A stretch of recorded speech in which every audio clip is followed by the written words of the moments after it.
Cuando vas a JCPenney y compras camisetas, shorts, camis y sandalias para completar los outfits de verano para toda tu familia.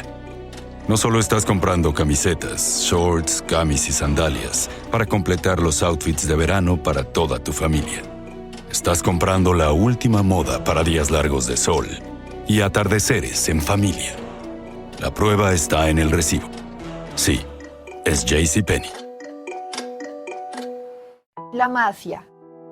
Con excepción de la música, el humo de cigarrillo que inundaba el lugar lo atenuaba todo. Las luces robóticas de colores persiguiendo cabezas, la belleza de las mujeres, las sombras de algunos cuerpos danzando al ritmo de los bajos, las protuberancias que dejaban las armas en las pretinas de algunos pantalones masculinos, las bailarinas forradas en sugestivas telas blancas satinadas y enjauladas en celdas de madera provocando a la clientela, las meseras deambulando como carros sin freno por él.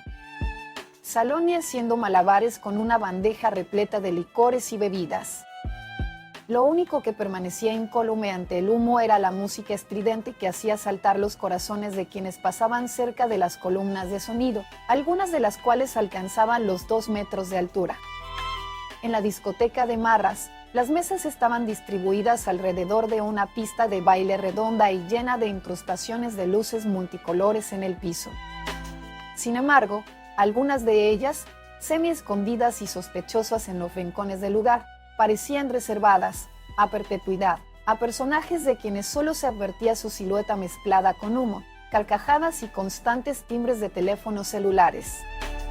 Parecía una paradoja porque en las noches de poco ajetreo, las mesas principales, las que rodeaban la pista y por lo mismo las más apetecidas, permanecían desocupadas mientras que las del fondo, las que servían de cómplice a ciertos clientes densos, permanecían ocupadas.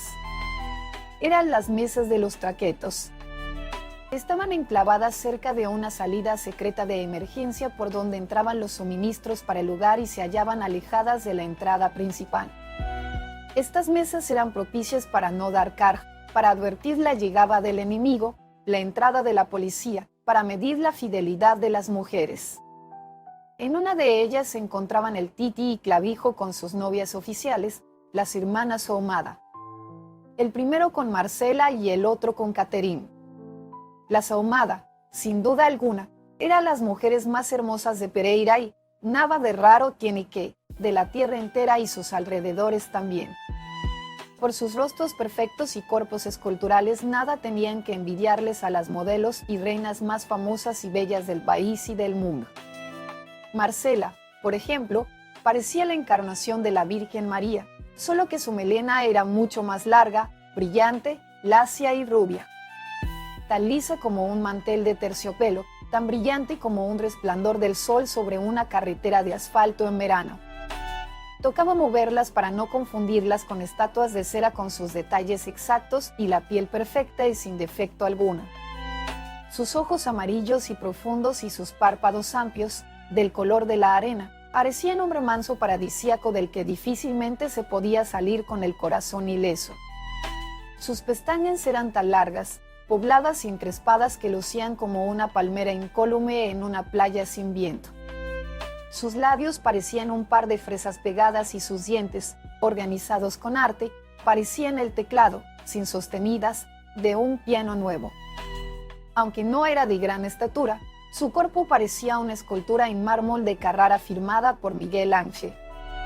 No existía cintura más pequeña, ni senos más grandes, ni caderas más carnosas y cadenciosas, ni piernas más contoneadas, ni cola más redonda y levantada que la de ella. Su hermana Catherine, por su parte, en su todo, era más hermosa que Marcela. Al ver a las ahumadas sentadas en las piernas del Titi y de Clavijo, cualquier juez imparcial, cualquier agente de la DEA, cualquier humano desprevenido, cualquier policía mutilado o cualquier damnificado de la guerra contra los mafiosos podía llegar, con total facilidad, a la novedosa conclusión de que el problema del narcotráfico no era el envenenamiento de millones de personas en el mundo entero, ni la descomposición familiar de los hogares de millones de drogadictos, ni la fuga de divisas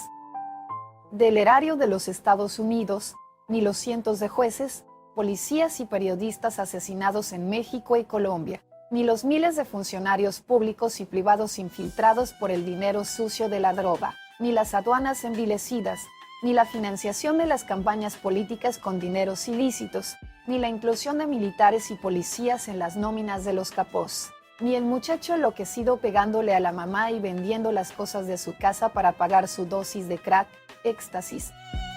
marihuana o cocaína, ni la descomposición moral de la nación, ni el desmoronamiento ético de todas las instituciones del Estado, ni la creación de una clase emergente, económicamente muy poderosa, con ansias de poder político, ni la obsesión de los narcos por la tierra, ni las masacres y purgas internas entre los carteles de la droga, ni el éter, la acetona y el ácido sulfúrico destruyendo las neuronas del cerebro, ni paramilitares y guerrilleros cuidando cultivos y vendiendo coca para financiar la guerra. No, ninguna de las anteriores. Al ver a las ahumadas sentadas en las piernas del Titi y de Clavijo, uno podía deducir, con muchas posibilidades de acertar, que el problema del narcotráfico era tan solo un problema de física envidia. Al menos, eso era lo que decían el Titi y Clavijo con su muy mal sentido del humor cuando se emborrachaban y buscaban justificaciones al odio que despertaban. Lo que pasa, hermano, es que esos hijoputas, decía el Titi refiriéndose a los políticos honestos, a los funcionarios de la embajada estadounidense, a los curas que no construían iglesias con su dinero, a los militares incorruptibles, a los ciudadanos indignados, a todos nosotros, se mueren de envidia porque nos podemos levantar la vieja más linda, podemos montarnos en el carro que se nos dé la gana y podemos comprarle la cabeza al que queramos. Como ellos no pueden hacer lo mismo. De acuerdo, decía Clavijo medio embriagado y agregaba: los que nos critican y nos persiguen son los que no han comido de nuestra plata. Bebía un trago y continuaba: pero, apenas les untas la mano, te endiosan. No hallan dónde ponerte y después se vienen para este lado y ya te quieren sacar del negocio. Las ahumadas sentían con la cabeza ante cada aseveración de sus novios con el solo fin de dar a entender que estaban entendiendo algo de lo que en realidad no entendían un carajo por haber dedicado todos los años de su juventud a cultivar el cuerpo, la cara y el cabello y no el intelecto y los buenos modales como lo hubiera hecho cualquier niña que tuviera mamá en este mundo. Ahí radicaba el problema, en que ellas no tuvieron mamá. Ellas fueron criadas desde los 2 años por su abuela doña Clotilde luego de que su madre, doña Lucia Ahumada, se fuera con el padre de su tercer hijo, Manuel, hermano medio de Marcela y Caterín, no por eso tan bello como ellas y que ahora se encontraba preso en la cárcel de Bella Vista pagando una condena de 42 años. Cuando vas a JCPenney y compras camisetas, shorts, camis y sandalias para completar los outfits de verano para toda tu familia. No solo estás comprando camisetas, shorts, camis y sandalias para completar los outfits de verano para toda tu familia. Estás comprando la última moda para días largos de sol y atardeceres en familia. La prueba está en el recibo. Sí, es JCPenney. Por asesinar a pedradas a un vendedor ambulante que lo engañó al asegurarle que las zapatillas Reebok que le vendió eran originales. Manuel supo, tiempo después, cuando un amigo le mostró las propias, que las zapatillas eran chiviadas y se fue a hacerle el reclamo al vendedor, quien se puso a reír diciéndole que si él aspiraba a tener unas zapatillas legítimas por cada 15,000 pesos. Manuel se enfureció tanto que no tuvo problemas en tomar con sus manos una piedra de 4 kilos que encontró en el piso, esperar a que el vendedor estuviera descuidado y caminar a sus espaldas hasta sorprenderlo y propinarle la primera descarga sobre la cabeza. El vendedor cayó al piso herido de muerte y Manuel se abalanzó sobre él, con sevicia, hasta matarlo para después sacarle 15,000 pesos del bolsillo y tirarle sobre su cara, en proceso de enfriamiento, las zapatillas descosidas que le costaron la vida. Eso sucedió 5 años antes de que las ahumadas se enoviaran con el Titi y Clavijo, y desde ese tiempo Manuel jamás recibió en la cárcel una visita de sus medio hermanas ni una visita de su mamá. A las ahumadas les daba pena decir que tenían un hermano en la cárcel y doña Lucy parió un 4.º hijo con un camionero celoso que jamás la dejaba en casa al recordar que, si ella ya tenía hijos con 3 señores distintos, incluido él, nada le garantizaría que el suyo sería el último. Por eso, las Ahumada jamás la volvieron a ver y aprovecharon esa falta de autoridad maternal y paternal, porque al papá nunca lo conocieron, para hacer su voluntad, que iniciaron con la determinación de no terminar el bachillerato. A duras penas fueron a la escuela en la época en que aún no podían manipular a la abuela, y se retiraron del colegio de bachillerato cuando cursaban el segundo año, gracias a la invitación que les hiciera un joven que se paraba en la puerta del colegio con tarjetas personales, a hacer un casting en una agencia de modelos, que no era más que una empresa de fachada para reclutar mujeres lindas y luego vendérselas a la mafia. De esta manera sus fotos, metidas en un álbum junto a las de otras 23 niñas en vestido de baño, fueron a parar a manos del Titi y de Clavijo. Impactados por su belleza, las hicieron llevar hasta una finca, y el mismo día en que las conocieron se las sacaron a vivir a un suntuoso apartamento dotado con todos los lujos que no tuvieron cuando niñas. El apartamento de las Ahumada no tenía nada que envidiarle al de un magistrado, un senador de la República o al de un contratista corrupto. Poseía todo lo inventado y por inventar. En cada una de las habitaciones tenía un caminador eléctrico, baño con tina y jacuzzi, cobijas de plumas, toallas bordadas, varios closets repletos de ropa de las mejores y más costosas marcas, un armario especial para albergar los 75 pares de zapatos que tenía cada una, lavamanos en mármol con grifos automáticos y aire acondicionado, por no mencionar los cuadros de pintores famosos y esculturas en bronce que lucían en la sala, o el comedor de 12 puestos que les compraron para ellas dos solas y en el que se perdían cada vez que se sentaban. Por todo el apartamento tenían electrodomésticos y artefactos electrónicos regados, algunos de ellos sin estrenar. Por eso, Jessica tenía razón en afirmar que las niñas de su clase no se veían obligadas a estudiar, y las razones saltaban a la vista. Una niña linda y dispuesta a potearse podía conseguir en un instante lo mismo o más que un abogado, un médico, un científico o un administrador de empresas, luego de estudiar 20 años y trabajar otros 20. Pero nadie imaginaba que Marcela y Catherine significaban tanto para los dos narcotraficantes de medio pelo que a esa hora se ocultaban en las mesas recónditas de la discoteca.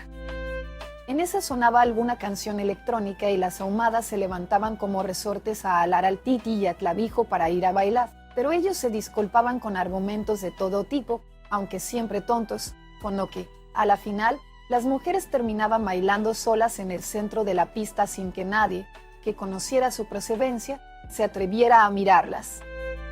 De vez en cuando algún par de playboys incautos, por lo regular foráneos en viaje de turismo, se aterraban al verlas solas y se les acercaban angustiados a pedirles por lo menos el teléfono, pero, como siempre, o terminaban comiendo tierra en el parqueadero de la discoteca a manos de los guardaespaldas del Titi, o se perdían para siempre en las frías aguas del río Otum, sin cabeza y sin huellas digitales. El Titi era un hombre charlatán y prepotente, de gran talla y mal gusto.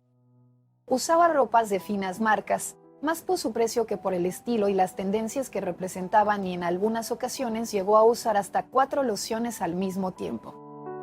Una cicatriz que rodeaba su pómulo izquierdo le recordaba, cada vez que se miraba al espejo, un pasado lleno de historias trágicas y anécdotas violentas. El Titi nació en el seno de una familia humilde y descompuesta, donde lo normal era no ver al padre muy a menudo y donde su madre confundía el amor con la alcahuetería. Toleraba tanto sus desmanes, que una mañana cualquiera terminó apaleada por su hijo cuando ella se negó a entregarle la plata del almuerzo que él necesitaba para apostar en un casino ambulante que llegaba al barrio cíclicamente. Esa obsesión por la plata la cultivó desde pequeño, cuando hacía mandados a los vecinos, a cambio de dinero que invertía en la compra de diferentes juegos de azar con los que multiplicaba sus ingresos a niveles imposibles para un niño. Era muy hábil para jugar tute, 21, relancina, póker, dominó, canicas, trompo, parqués, ajedrez, cometa, coca, 5 hoyos y hasta yoyo, y, por eso, se ganó, merecidamente, el remoquete de Taud. Otras veces se quedaba con el cambio de los mandados echando mano de cuentos truculentos como la inminente mordedura de un perro saliendo de la tienda o el bus que casi lo arrolla cruzando la calle.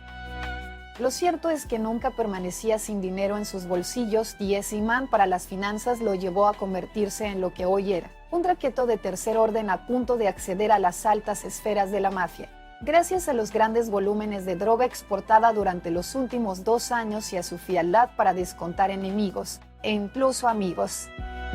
Al narcotráfico llegó de la mano del Negro Martín, un amigo de infancia que se marchó un día de lluvia, cuando tenía 15 años y le apareció 11 años después, en medio del mismo aguacero, en una camioneta 4x4 negra, último modelo, de varias antenas y vidrios polarizados. Las gentes del barrio quedaron mudas al ver la transformación del negro y de inmediato empezaron a tejer todo tipo de conjeturas sin necesidad de asesinar muchas neuronas. Se había convertido en un duro. Su imponente reaparición causó doble efecto. Las niñas del barrio se esperanzaron al ver que los príncipes azules sí existían y los muchachos comprendieron que conseguir dinero fácil para cautivar a esas mismas niñas sí era posible. Aunque sabían... Cuando vas a JCPenney y compras camisetas, shorts, camis y sandalias para completar los outfits de verano para toda tu familia. No solo estás comprando camisetas, shorts, camis y sandalias para completar los outfits de verano para toda tu familia. Estás comprando la última moda para días largos de sol y atardeceres en familia. La prueba está en el recibo. Sí, es JCPenney.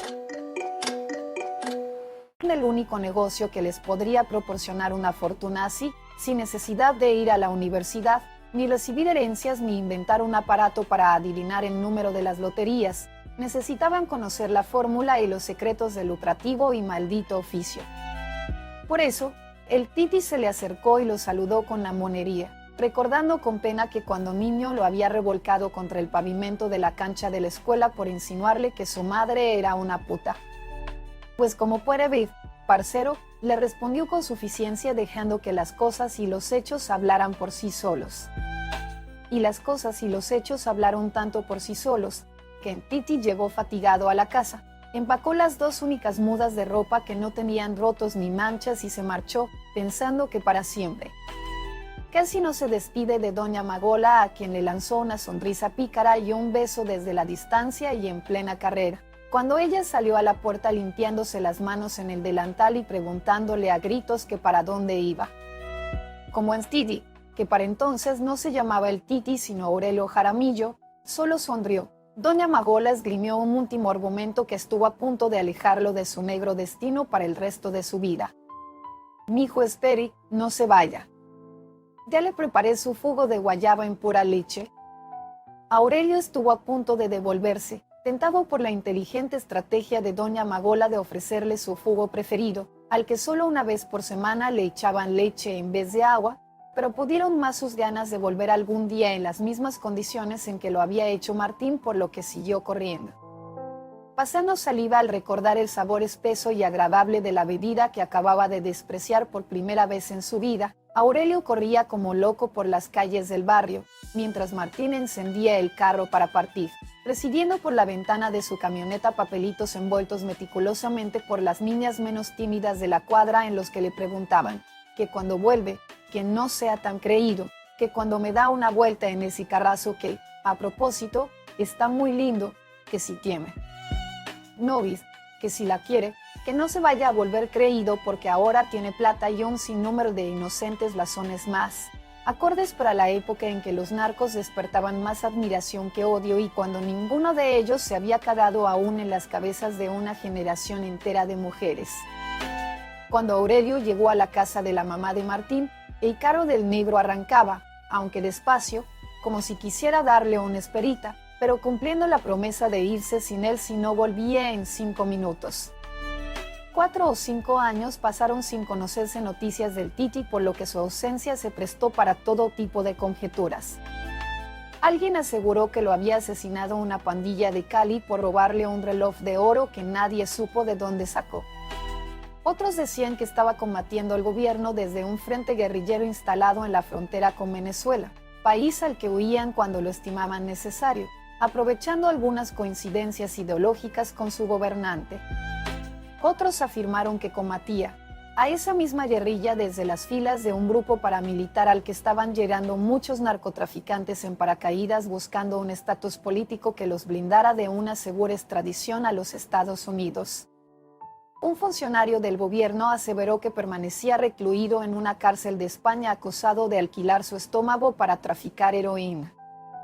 Se fue de mula, agregó el funcionario y aseguró, de paso, que Aurelio purgaba una condena de 12 años junto con otros 3.562 colombianos que un día partieron de algún aeropuerto con la esperanza de volver con los bolsillos llenos de dinero a derrotar la pobreza de sus casas, ignorando que simplemente la iban a agudizar más. Otros contaron lo contrario, que el Titi pudo coronar media docena de viajes con su estómago repleto de cocaína y que había ganado el dinero suficiente para independizarse e iniciarse en el negocio de las drogas en medianas y muy tecnificadas cantidades. Coincidían varios en su presente como narcotraficante, pero discrepaban todos de su suerte. Incluso unos amigos suyos de infancia llegaron a la cuadra a contar que Aurelio, que ahora se hacía llamar el Titi, en efecto era un torcido. Lo habían capturado en un barco repleto de droga que se desplazaba por las Bahamas y que luego lo habían extraditado a una cárcel de la Florida en los Estados Unidos. Muchas personas juraron haberlo visto por televisión, sin recordar haciendo qué cosa y, muy pocas otras, como doña Mabola, tenía la certeza sentimental de volverlo a ver algún día, parado en la puerta de su casa con un maletín lleno de dólares en su mano izquierda. Y triunfaron las tesis y los presentimientos inequívocos de una madre enamorada. El Titi volvió, más gordo, más elegante, con su cuello lleno de cadenas y dijes de oro y platino, con una pistola Pietro Beretta en su cinto, una camioneta más grande, más potente y más ostentosa que la del negro Martín, un maletín negro y lleno de dólares en su mano izquierda y la lujuria alborotada. Como los rumores llegan más rápido que las personas, apenas doña Mabola se enteró de la llegada del Titi al barrio, corrió a prepararle el jugo de guayaba en pura leche que él tanto le gustaba, mientras su hijo fisgoneaba, desde su camioneta con vidrios polarizados y a 15 kilómetros por hora, cada calle, cada casa del barrio, queriendo enterarse, de primera mano, de los cambios fisonómicos de las niñas de entre 8 y 10 años, que hace 5 no veía y que para entonces ya deberían haber abandonado su cascarón infantil. Liliana, quien recién cumplió los 15, esperaba parada en el andén a que pasara la camioneta del Titi para poder atravesar la calle. Iba para la tienda a comprarlo del almuerzo. Había crecido tanto, por un problema hormonal, que superaba en estatura a todos los habitantes del barrio. Por eso, al pasar, el Titi solo pudo verla del cuello hacia abajo. ¡Qué vieja tan grande!, exclamó y luego la miró por el retrovisor mientras ella atravesaba la calle para concluir en medio de risas y con un extraño y morboso buen humor: no habría forma, habría que doblarla. 2 casas más adelante observaron a Marcelita dialogando con Paola. La primera muy linda de cara, pero muy mal vestida y un poco obesa, y la segunda tan esbelta y provocante que casi lo hace estrellar. Apenas la vio con su pelo recogido en 2 moñas laterales, su uniforme colegial impecable, aunque con la falda un poco más alta que lo permitido en la institución y la blusa blanca con un botón de los de arriba desabrochado a propósito. Aurelio se olvidó que conducía y centró toda su atención en las piernas doradas y perfectas de Paola. Cuando las llantas de su camioneta mordieron el andén, el Titi volvió a la realidad en medio de las carcajadas de las muchachas que se burlaban por el descuido del despistado conductor que casi hace estrellar a un taxista que no tuvo problema en sacar la cabeza por la ventana de su auto para mentarle la madre, ignorando, por completo, que acababa de firmar su sentencia de muerte.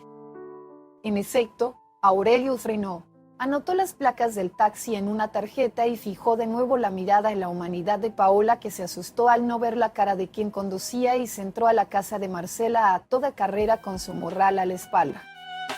10 minutos más tarde, y mientras saboreaba su segundo vaso de jugo de guayaba en pura leche, Aurelio le contaba en fajos de 2 en 2, 20 millones de pesos a su mamá para que la feliz señora le mandara a fundir la plancha de concreto a la casa y le construyera 2 cuartos y una caleta en el segundo piso a su hijo, donde él pensaba guardar droga y dólares, sin que ella lo supiera. Mientras pedía un tercer vaso de jugo, evocando recuerdos de su niñez, el Titi le preguntó a su mamá por Luz Helena, el amor de toda su vida, y se enteró que ella vivía con un muchacho de 2 quebradas con el que ya tenían 2 hijos. Se enfureció tanto con la noticia que rompió el vaso contra la pared y salió de su casa poseído por la fuerza de la prepotencia. Cuando llegó a la casa de Luz Helena, la encontró demacrada y mal vestida, amamantando a su hija de 3 meses de nacida y con la mirada perdida en la nada, escuchando vallenatos. Apenas desvió sus ojos para mirarlo, sin ilusión alguna, mientras escuchaba de sus labios todo un sermón sobre lo que le puede pasar a una mujer cuando pierde la fe y no espera lo que ha de llegar.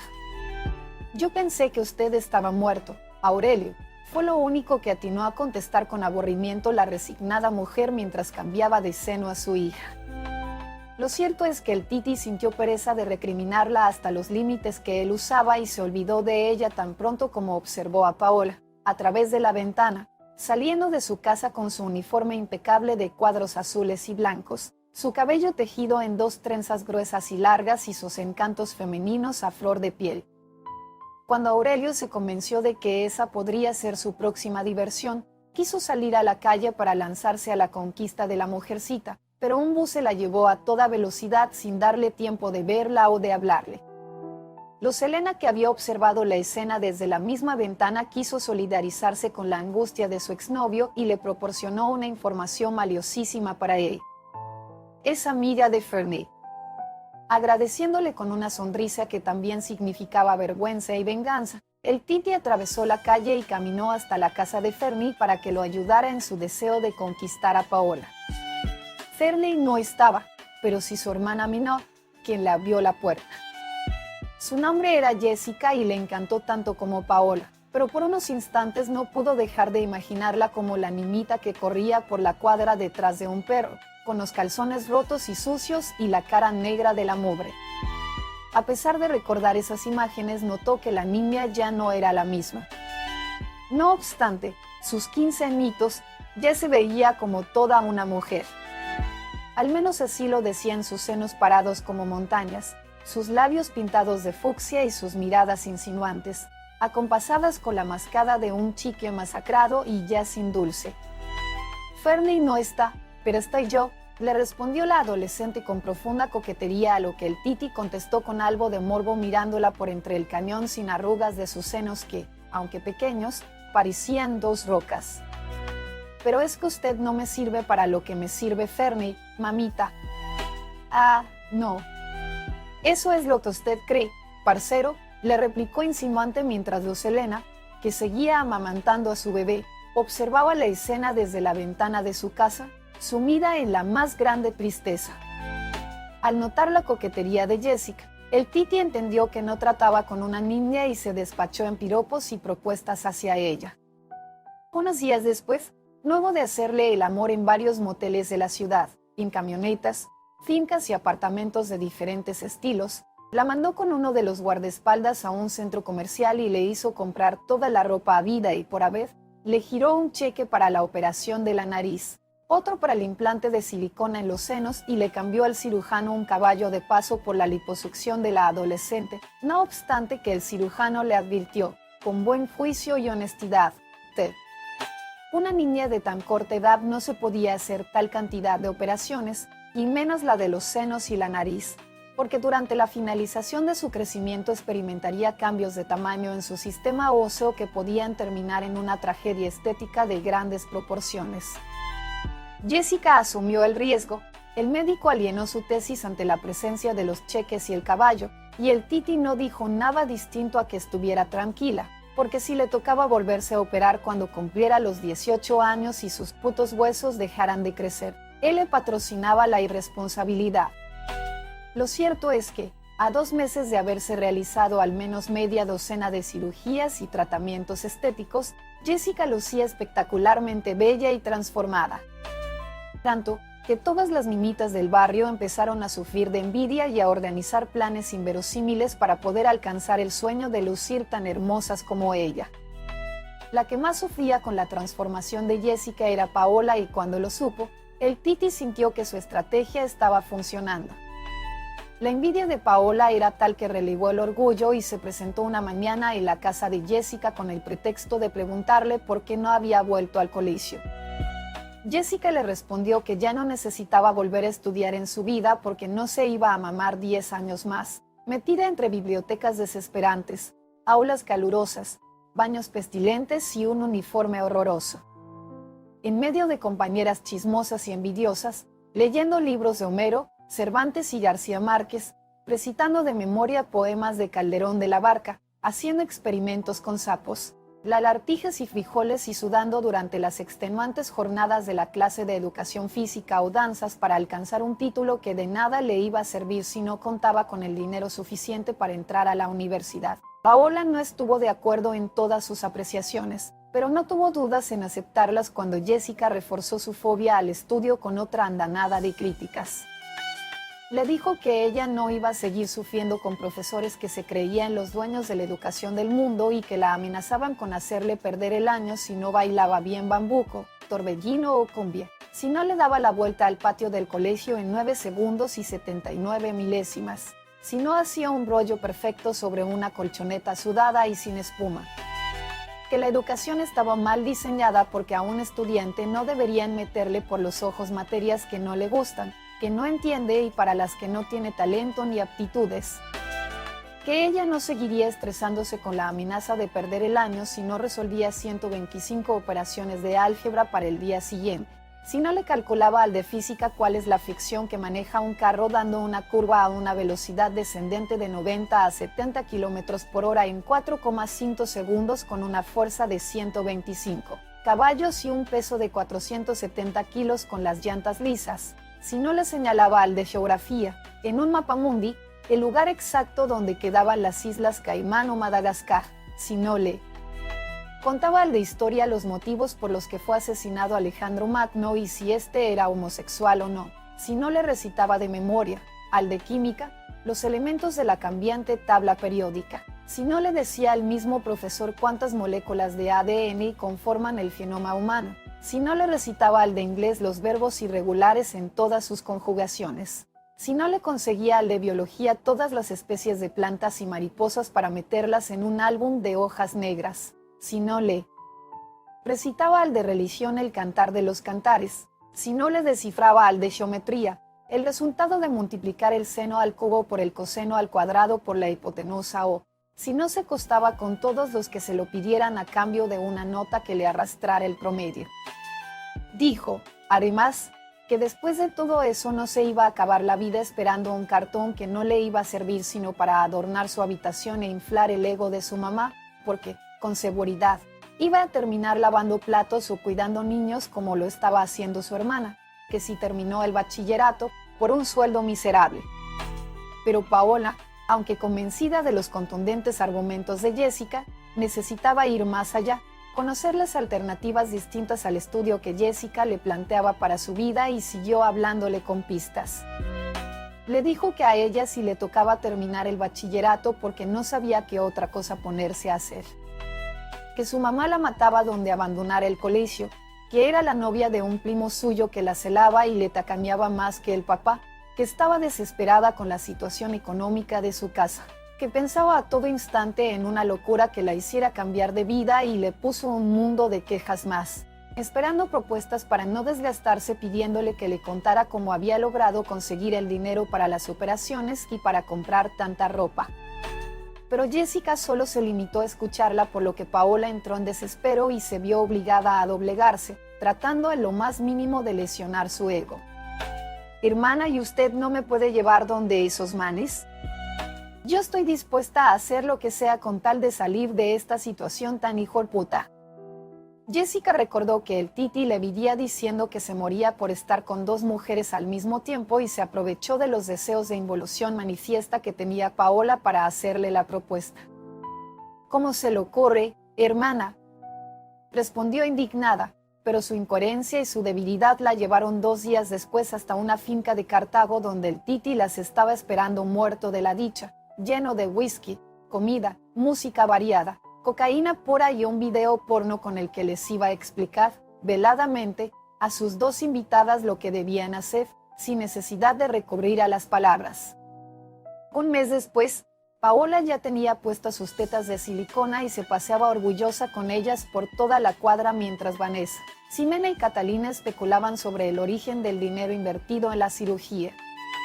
Paola creyó haber hecho lo suficiente como para exigirle al Titi que la considerara su novia, pero se estrelló contra el mundo cuando él le contó, muerto de risa, que eso era imposible porque estaba comprometido con Marcela Ahumada, la mujer más linda de la tierra, su novia oficial y verdadera, la única, la dueña completa de su corazón, la única destinataria de sus caricias sinceras, la propietaria de su amor y su dinero y que no pensaba cambiarla por nada ni por nadie en este mundo. A Jessica, que pretendía lo mismo que Paola, le detuvo de un tajo sus intenciones advirtiéndole que no soñara pues, ni ella ni ninguna otra mujer podían aspirar al trono que ostentaba Marcela. Que, si quería, la aceptaba junto con las 20 o 30 mujeres con las que salía a cambio de ciertos detalles y que mirara a ver si le gustaban las cosas de esa manera o que hiciera lo que le diera la hijoputa gana. Por eso, mientras el Titi departía con Clavijo y las hermanas ahumadas en la discoteca, Jessica trataba de inventar la manera de vengarse de Marcela, explotando la lujuria del Titi poniendo a su servicio a las niñas más lindas del barrio. A Ximena le dijo que dejara de ser boba, que el estudio no servía para nada, que la vida era muy corta y que tocaba disfrutarla al máximo, que estos manes eran chéveres, que, si uno se portaba bien con ellos se portaban bien con uno, que eran todos unos caballeros. A Vanessa le dijo que dejara de ser mojigata porque se la llevaba en putas, que no le parara bolas al novio porque la volvía loca y que se rebelara en la casa, tranquilamente y sin remordimientos, porque los papás eran conscientes de haber criado cuervos y no hijos y que solo estaban esperando a que ellos le sacaran los ojos para quedar satisfechos con el cumplimiento de su popular premonición. A Catalina le dijo que cuando se iba a cambiar de pantalón, que la blusa que llevaba puesta lucía vieja y pasada de moda, que ella necesitaba ropa, que al Beiro no le servía sino para echar babas, noche de por medio, en la puerta de su casa y para regalarle peluches y que lo único bueno que tenía su casa era Byron, que caminaba muy lindo y se le parecía a un jugador de la selección argentina de fútbol. Que por su mamá no se preocupara porque si se enojaba cuando se empezara a perder los fines de semana, el mal genio se le pasaría cuando ella le llegara con un mercado para 2 meses y el billete para meterla al salón de belleza de Nacho.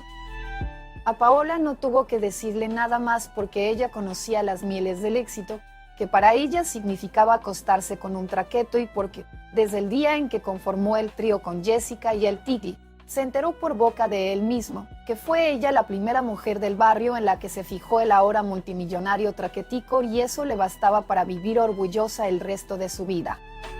Y mientras el Titi observaba desde su mesa recóndita la llegada de 6 policías a la discoteca, Vanessa, Ximena y Catalina le aceptaban a Jessica el negocio de irse los fines de semana con él, a cambio de ropa y dinero para operarse hasta la risa. Del trío de hermosas damiselas, la más interesada era Catalina, pero, asimisma, era la que menos posibilidades tenía de ser aceptada por el Titi, ya que jugaban en su contra 2 hechos irrefutables: sus cenitos talla 32A y su calidad de niña virgen. Cuando Clavijo se empezaba a escabullir hacia la cocina de la discoteca por una puerta secreta que el dueño les diseñó a él y a otros clientes exclusivos, el Titi identificó al oficial al mando de la patrulla que acababa de ingresar a la discoteca. Era el teniente Arnedo. «Quédese tranquilo, que avisito, mijo, que el hombre es de este lado, es amigo», le dijo a su asustado socio mientras Marcela y Caterina Ahumada se carcajeaban al ver como un hombre como Clavijo, que se jactaba de matar y comer del muerto, se orinaba en los pantalones al ver un uniformado. En efecto, el teniente Arnedo pertenecía al inmenso grupo de militares sobornados por la mafia y su presencia en el lugar se justificaba en el hecho de que Cardona se encontraba a punto de ingresar al lugar. Cuando el Titi se enteró del inminente arribo de su jefe, tomó a Marcela de la mano y la instó a salir de afán. Marcela, entre cuyas metas se encontraba la de conquistar a un narco más poderoso que el Titi, se negó a abandonar la discoteca, argumentando, falsamente, que le estaba pasando muy bien, por lo que el Titi asumió el desafío con firmeza y la tomó de la mano con fuerza para luego atravesar el salón con ella, casi a rastras, ante la sorpresa generalizada de todo el mundo. Y aunque ella le gritaba que dejara de ser amargado y que la dejara quedarse un poco más, el Titi sabía que, si Cardona las conocía, a ella y a su hermana, se las iba a pedir, a manera de orden, para su colección personal. Y como el Titi no le podía negar un favor a Cardona, decidió partir antes de tiempo con su novia, su cuñada y su compinche. No pocos quedaron aterrados al ver al par de divinas esculturas humanas, humilladas, arrastradas y mancilladas a lo largo de la discoteca, por lo que más de un curioso salió disimuladamente al parqueadero de la discoteca con el fin de conocer el desenlace de la escena, que no fue otro que el del par de mujeres subidas a empellones y bofetadas a un par de camionetas lujosas. Cuando Cardona llegó, el Titi, Clavijo y la Sahumada iban lejos. Al día siguiente, y de acuerdo con su costumbre de no satisfacer sus instintos con una sola mujer, el Titi se apareció en la cuadra de Catalina y detuvo su camioneta en la casa de enfrente, que era la de Jessica. Cuando ella salió, le entregó la buena noticia sin siquiera darle tiempo a saludarla. «Titi, le tengo otras 3 peladitas divinas». El Titi sonrió. Hizo todo tipo de preguntas y se entusiasmó tanto que les dejó dinero para la ropita y quedó de recogerlas en la noche. Jessica se robó el dinero de la ropita y se llevó a Ximena, Vanessa y Catalina para su casa. A todas les prestó ropa de ella, que ya no usaba, para que el Titi no extrañara las prendas nuevas que les había mandado a comprar, y les hizo el anuncio: «El man viene por la noche». También le anunció la llegada del Titi a Paola, pero ella, que ya lo conocía de tiempo atrás, no se entusiasmó tanto, pero no porque le pareciera aburrido irse con el mismo hombre, sino porque le daba rabia que otras 3 niñas del barrio se lo estuvieran disputando. Después de todo, comprendió que más allá de aceptarle regalos al Titi, su corazón latía más fuerte por él que por cualquier otro hombre. Cuando la noche hizo su aparición, Catalina, Vanessa, Ximena y Paola se sentaron en el antejardín de la casa de Jessica a esperar al ya famoso cliente. Se notaban tan lindas como impacientes y ninguna dejaba de mirar a las otras y al mismo tiempo a la esquina, buscando saber quién estaba más bonita y a qué hora se iba a aparecer el bendito Titi. Desde su ventana, doña Hilda miraba con sospecha la escena, mientras Jessica marcaba en vano el número del narco desde su celular. De repente entró una llamada. Era el Titi quien le habló en clave a Jessica. Le dijo que no tenía mucho tiempo y que no iba a ser posible pasar todo el fin de semana con las 4 niñas, por lo que le pedía el favor de alistarle a una sola de ellas, pero que le dejara 2 opciones para escoger. Cuando Jessica colgó, las demás abrieron los ojos con preocupación, preguntando, al tiempo, lo que sucedía. Jessica les dijo que el Titi acaba de llamar para cancelar la cita. Todas se desilusionaron y regresaron aburridas a sus casas, pero al segundo Jessica se devolvió y les golpeó en secreto a Paola y a Catalina en sus puertas. Las sacó de nuevo a la calle cuando estaban a punto de empijamarse y las puso al tanto del despiste. «Es que el man solo quiere irse con una de ustedes y me pidió que le alistara 2 niñas para escogerla», les dijo. Además, que ella pensaba que una de las 2 era la más bonita y que por eso había engañado a sus otras 2 amigas, pero que esperaran a ver qué decía el cliente, advirtiéndoles de paso que ni Ximena ni Vanessa podían saber nada sobre el pequeño complot. El Titi llegó en una de sus camionetas y se plantó frente a la casa de Jessica mirando a Paola y a Catalina, con la ventaja de no ser visto gracias a la oscuridad de los vidrios del carro. Jessica se aproximó y le dijo lo que él ya sabía, que las mujeres estaban listas. Él las miró con deseo mientras hacía comentarios morbosos con su chofer y uno de sus escoltas que lo acompañaba. Cuando la avanzada aprendiz de proxeneta le pidió que escogiera su juguete de turno, Titi respondió sin inmutarse que Paola. «Vos sabes que esa colicalada mi mata», agregó. Acto seguido, y tal vez sin proponérselo, sentenció para siempre la suerte de Catalina. «La otra es bonita, pero tiene las téticas muy chiquitas. Mejor dicho, no tiene». El escolta y el chofer soltaron sendas carcajadas que molestaron a Jessica. «Aquí entre nos», le dijo ella en secreto, «aunque las tiene chiquitas, es virgen». «Teod». respondió el Titi fastidiado y argumentó. Con esas teladitas se briega mucho y yo no tengo tiempo ahora de ponerme a enseñarle nada a nadie. Además, tengo a la policía, a la DEA, a la fiscalía y a mi novia vigilándome como para ponerme a joder con virgos a estas alturas de mi vida. Mientras Jessica miraba con pesar a Catalina, Cabrera, el conductor del Titi, dio la puntada final. Es mejor regular conocida que buena por conocer, patrón. Con una carcajada el Titi aprobó su propia elección y Jessica se fue hasta donde las dos mujercitas que esperaban nerviosas e impacientes a entregar el veredicto. Que el man repite con usted, Paona. La elegida sonrió derretida de amor por el dinero del Titi y el rostro de Catalina se desfiguró al instante.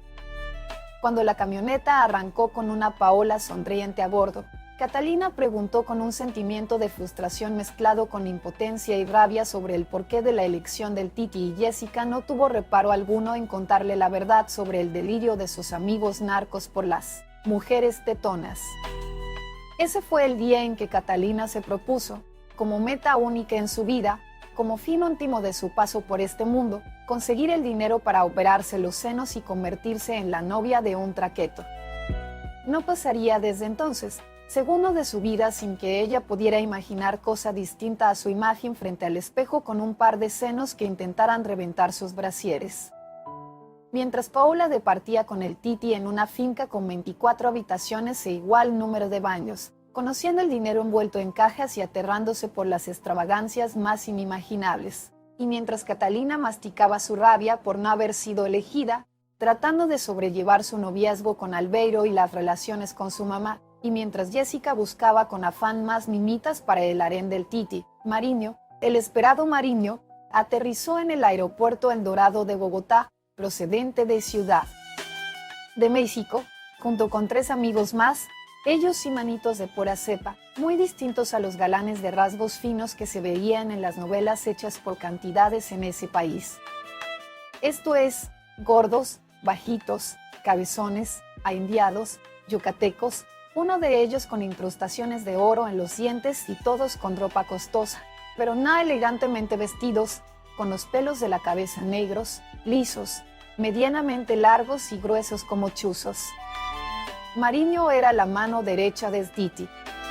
No pasaba de ser un traquetico principiante de 5ª o 6ª categoría, sicario de 28 personajes importantes en el pasado reciente, que acababa de recibir, por primera vez, una misión distinta a la de matar a alguien desde una moto por una buena suma de dinero. Lo enviaron a Ciudad de México como premio por asesinar a sangre fría al Negro Martín, maestro y amigo del Titi, a quien este demostró, con un par de tiros en la cabeza, que, cuando el poder y el dinero están de por medio, no cuentan ni las lealtades ni los sentimientos. El Titi quería ser tercero de la organización, pero para hacerlo tenía que sacar de circulación al Negro Martín, lo único que en alguna ocasión prefirió a su apreciado jugo de guayaba en pura leche. Y así lo hizo. Los detalles no importan porque todas las muertes que produce la mafia, por centenares, son iguales, pero sí cuenta la anécdota porque, desde entonces, el Titi desmitificó la inmortalidad de sus jefes y se propuso alcanzar la cima de la organización al precio que fuera. Pero para eso necesitaba hombres como Mariño, y Mariño no quería seguir en sus andanzas, asesinando como sicario segundón y menos en ese momento cuando tenía a su haber muchos secretos de Aurelio Jaramillo para explotar. El Titi lo envió, un mes antes, a esperar en la Ciudad de México varios vuelos comerciales procedentes de Colombia, Venezuela y Panamá, en los que arribaron, entre colombianos y extranjeros, 65 personas con sus estómagos cargados de droga. Como estaba previsto, durante ese mes, 60 de las 65 personas con sus estómagos repletos de deditos de guantes de cirugía atacados con coca y heroína pasaron los controles. 2 murieron envenenadas y 3 cayeron en poder de la policía. Los capturados, una mujer en el aeropuerto de Bogotá y 2 hombres en el de la capital mexicana, fueron delatados por los mismos narcos con el fin de inflar el ego de la policía y distraerlos con las capturas, facilitando así el paso de los demás traficantes. A todas las mulas, que viajaban a razón de 5 por vuelo, Se les instruyó sobre lo que debían hacer para no terminar en la cárcel o en el cementerio. Primero, y para adaptar sus esófagos al tamaño de los deditos de caucho con coca, se los puso a tragar, enteras, varias uvas de gran tamaño y luego salchichas del grosor de un dedo pulgar. 3 días antes de tragarse las 100 o 150 bolsitas con droga, le suspendieron todo tipo de alimentos sólidos con el fin de preparar sus estómagos para la llegada de la extraña alimentación. Se les dijo que después de ingerir las cápsulas malditas, no podían ni comer, ni beber nada, ni pasar saliva, siquiera, porque los ácidos gástricos iban a alborotarse trayendo como consecuencia la ruptura de las bolsitas y consigo la muerte. Por eso no podían ingerir ninguna bebida ni alimento dentro del vuelo, aunque sí debían recibirlos para despistar y engañar a las azafatas, preparadas por la Interpol para detectar este tipo de pasajeros y cuya principal causa de sospecha era la de ver rechazar los alimentos que suministraba la aerolínea. Por eso todas las mulas recibían durante el vuelo todo lo que se les ofrecía y hasta lo llevaban a la boca y lo masticaban. Una vez que las azafatas desaparecían, escupían en sus manos los alimentos medio masticados y los llevaban a sus bolsillos para luego deshacerse de ellos depositándolos en el lavabo del avión. Algo resultó mal porque Blanca Perdomo y Euclides Ibáñez, la primera madre de 2 hijas y el segundo padre de 4, murieron como consecuencia de la estallada de varias bolsitas repletas de droga dentro de sus vientres. Blanca, quien soñaba con saldar sus deudas y garantizar la educación de sus 2 pequeñas abandonadas por su padre desde que la mayor cumplió los 3 años de edad, murió en pleno vuelo después de retorcerse del ardor en su vientre y luego de que una azafata, inocente, le suministrara un vaso con agua y una pasta para la gastritis. Su estómago explotó en 1000 pedazos. Euclides Ibáñez murió en el trayecto entre el aeropuerto de la Ciudad de México y el apartamento donde Mariño lo estaba esperando con todo un equipo de paramédicos y laxantes para extraerle la mercancía. Como se acostumbra en estos casos, su cuerpo fue abierto para extraer la costosa mercancía y luego descuartizado y diseminado por todos los conductos de agua negra de la ciudad, mientras sus 4 hijos y su esposa lo seguían esperando sonriente y cargado de regalos como la primera vez cuando viajó a Madrid. El apartamento donde Mariño reclutaba a las mulas y les hacía ingerir los laxantes recomendados para que expulsaran los ediles con droga quedaba en el exclusivo sector de la Zona Rosa en la Ciudad de México y se ocultaba tras la fachada de un restaurante de comida latina. Una vez terminada la labor de digestión y limpieza de los preciados empaques, Mariño le pagaba a cada una de las mulas $5 o $10,000, según la cantidad y la clase de droga transportada, y se disponía a juntarla para luego rebajarla con talco y entregarla a sus destinatarios, que no eran otros que los distribuidores minoritarios camuflados de vendedores de dulces y cigarrillos organizados por Fernando Rey, el amo y señor de las calles de la Ciudad de México. Rey había conformado un cartelito que, a raíz de la muerte del Señor de los Cielos, se independizó como lo hizo en Colombia el cartelito de Morón que operaba desde Cartago y Pereira amparado en la caída en desgracia de los capos de Cali y Medellín. A ese cartelito de Cartago que, a pasos gigantes, se aproximaba a la ostentación, la capacidad de soborno y el poder de manipulación política del cartel de Cali y a la soberbia militar, la intolerancia, la violencia y la ostentación económica del cartel de Medellín, pertenecían, en su orden, Morón, Cardona y Estiti. Los demás, como Mariño, estorbaban, pero apenas representaban la nueva generación del negocio y no significaban mucho dentro de la organización, aunque fueran los llamados a poner el pecho frente a las autoridades ante cualquier revés, pues eran los encargados de las labores más difíciles del narcotráfico, como el acopio, la fabricación, el embalaje, el transporte, la comercialización y el cobro, por las malas o por las buenas, de la mercancía.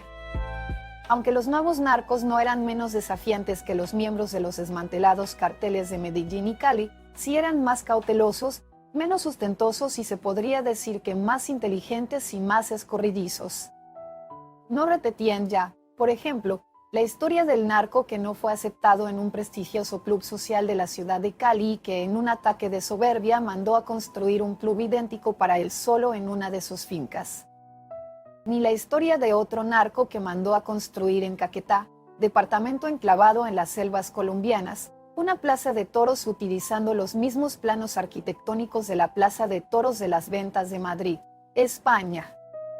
Ni la historia de un capo que mandó a construir en una de sus propiedades una réplica exacta, pero a escala de la Casa Blanca de Washington. Ni la historia del mañoso que le mandó a poner aire acondicionado y hasta una obra de Picasso a sus caballerizas. Ni la historia de otro mafioso que mandó a colgar en el portal de su finca la avioneta con la que coronó su primer cargamento. Finca que además poseía, para la diversión de los hijos del narco, un zoológico con especies de los 5 continentes que envidiaría cualquier capital de una potencia mundial. Ni la historia de un narcotraficante que quería comprar más de 2 millones de hectáreas de terreno para construir una carretera particular que saliera de Pacho, un municipio de Cundinamarca en el centro del país y terminara en el mar, luego de recorrer cerca de 1000 kilómetros. Ni la historia de un traqueto que compró varios chalecos antibalas y resolvió probarlos contra la humanidad de su mayordomo a quien destrozó con balas de fusil Galil para luego exclamar: ¡qué malos! A lo que el vendedor repostó: le advertí, patrón, que solo resistían balas de revólver y pistola. Tampoco se desplazaban en aviones privados a lo largo y ancho del país. Ya no instalaban grifos de oro en sus baños ni construían piscinas olímpicas y discotecas en sus casas. Renunciaron, también, a poseer equipos completos de fútbol profesional para coleccionar títulos, porristas para sus fiestas y jugadores talentosos para las fotografías de sus álbumes familiares o para lavar dólares vendiéndolos al exterior por la mitad del precio declarado. Tampoco regalaban, ya, barrios enteros y no participaban en política regalando motores fuera de borda, motocicletas y dinero a sus electores y despertando la ira de los políticos profesionales que veían en ellos una seria amenaza para sus curules. Aunque seguían siendo inmisericordes y despiadados matones como los de antaño, los nuevos narcos no ambicionaban la tierra de manera tan obsesiva como lo hacían los antiguos capos de los carteles de Medellín y Cali. A ellos los motivaba más la empresa, la inversión de riesgo, la capitalización, la rumba, los relojes costosos, acostarse con modelos y actrices, las propiedades en el exterior y las cuentas secretas en Suiza, Islas Caimán y Panamá. Ya no compraban carros de $100,000 en efectivo transportados en tulas de lona. Ahora preferían los carros de gama media y los pagaban con créditos bancarios para no despertar sospechas entre las autoridades. Pertenecían a una generación más preparada que la de los narcos que iniciaron el negocio en Colombia y, por lo mismo, diseñaban mejor sus estrategias para lavar sus capitales y legalizar sus enormes ganancias. Para ello contaban con expertos en finanzas, preparados en las mejores universidades del mundo y con estrategas militares importados de la antigua Unión Soviética, como lo demuestra el hallazgo de varios submarinos encontrados en las costas del departamento de Nariño, en el municipio de Facatativá y en La Guajira, fabricados con tecnología rosa. Uno de esos sumergibles, el hallado en Facatativá, a escasos 30 kilómetros de Bogotá, tenía una capacidad para transportar 10 toneladas de cocaína. Pero no causaba más asombro su gran capacidad de carga y su tecnología para desplazarse por las profundidades del océano sin ser detectado por los radares gringos, que el hecho de estarlo construyendo a 2.600 metros sobre el nivel del mar y a más de 1.000 kilómetros de distancia del lugar donde debía ser botado, para luego empezar sus travesías que consistían en llevar la droga desde los muelles de embarque hasta los buques anclados en alta mar. Aparte del osado y novedoso método de sacar la droga del continente en submarinos a prueba de radares fabricados en sus propios astilleros, los narcotraficantes alcanzaron su máxima hazaña y atrevimiento al enviar la droga a los Estados Unidos con soldados de ese país, irónicamente instalados en territorio colombiano para combatir a los carteles de la droga, y lo que es peor, en aviones con bandera estadounidense. Eso sucedió en la primavera del año 2005 y el hecho llenó de vergüenza e indignación al gobierno del país del norte empeñado, aunque equivocadamente, en terminar con este flagelo que estaba acabando con la salud mental de millones de jóvenes en todo el mundo. Pero este no fue el único hecho mediante el cual los narcos se vengaron de las extradiciones a las que estaban siendo sometidos por los gringos. En alguna ocasión sucedió que un militar de ese país envió droga en las valijas diplomáticas que salían de la Embajada de los Estados Unidos con sede en Bogotá, amparado en su relación sentimental con una funcionaria de esa representación consular. Desde luego, casos aislados que no comprometían al gobierno de ese país, pero que sí dejaban claro que cuando el dinero en cantidades no despreciables está de por medio, nada es imposible para los narcotraficantes empeñados en burlarse de sus peores enemigos, para mitigar en parte las humillaciones y los grandes golpes que aquellos les estaban infligiendo con la ayuda económica y militar que les brindaban a los gobiernos de Colombia. Sin embargo, los sobornos en esta etapa del narcotráfico eran más selectivos y el cuidado de sus laboratorios y cultivos estaba a cargo, según la zona geográfica, de la guerrilla o de los paramilitares, grupos que justificaban este contradictorio accionar en la premisa de no dar ventaja al enemigo, ya que ambos conseguían con los monumentales ingresos de esta actividad ilícita el dinero suficiente para comprar las armas que les garantizaran su permanencia en la guerra sin sentido que